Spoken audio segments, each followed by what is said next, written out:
Welcome to Subramani.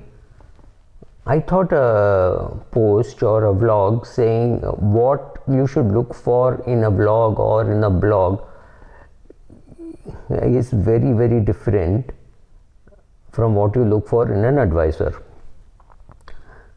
So, continuing our Diwali celebration, let me just tell you that when people come and ask me questions like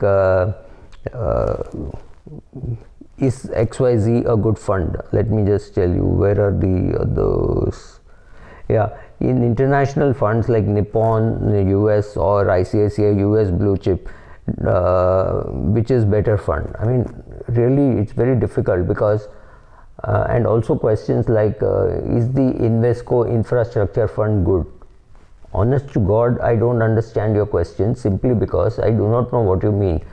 Are you saying is it good to invest? Have you already invested? Do you want to come out? And what are you looking for in a fund? I only look for consistency and a lower cost, as low cost as possible for a fund.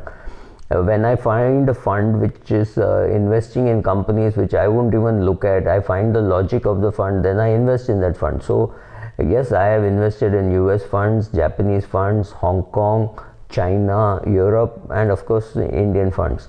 So in the European funds I'm making a loss, but I'm doing very well over the last 3 years in US and maybe last 1 year in Japan.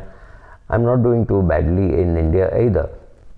But what is appropriate for you, I do not know. For example, when you invest in the US, you also take a currency risk. So you find that the markets may have not done well in US, but your currency has done well, or vice versa. All the gains in the market are wiped out by the currency loss, or anything like this is possible, right? More importantly, for people perhaps who are lesser worried about how you will interpret what I say, let me tell you that I've been a trainer for too long and I want to know how you will use the advice that I'm giving.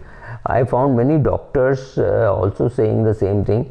99% of the problem is we have no clue whether the client or the patient in that case will be able to understand, comprehend and implement exactly what the doctor says. That's the problem, right? If the doctor says eat less, he has to quantify how much to eat less, or if he says go for a walk, it does not mean a 500-meter walk, it might mean a 5-kilometer walk, right?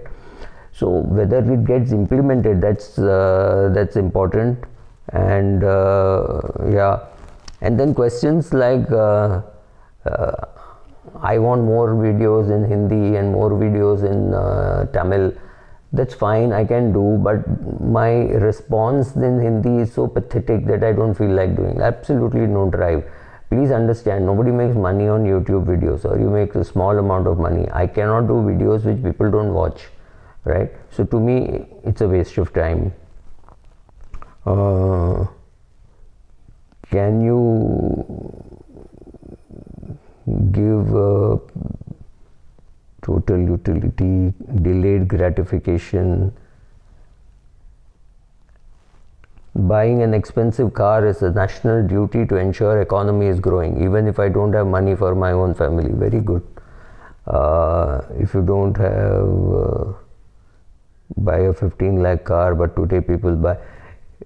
See, one more thing which I am very clear is my blog or vlog are just meant to ask questions, not to give answers. You have to find your answers yourself.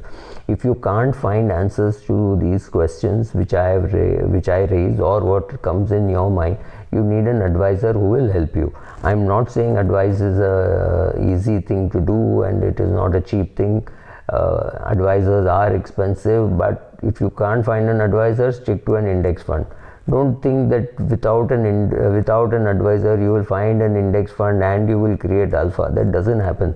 Just by watching some videos run by some amateurs, it doesn't mean you're going to find those funds. Yes, sometimes you might, but then that probability is something which we will perhaps find even without watching those videos, right?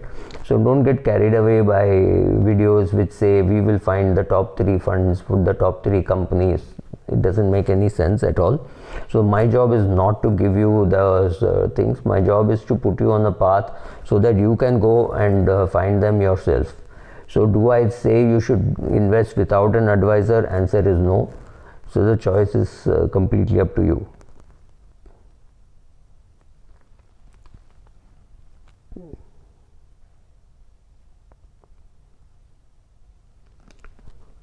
So questions like when should I buy a car, when should I buy an apartment, these are individual questions of your choice. So